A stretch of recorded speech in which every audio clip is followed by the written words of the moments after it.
We have completed spraying underneath the panels. As you can see, it's nice and wet everywhere. Not sure if I can get it good enough.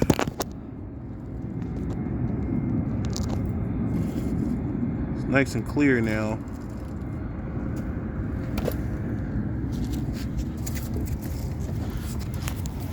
Getting set up over here in our mesh and our clips. Look at all that.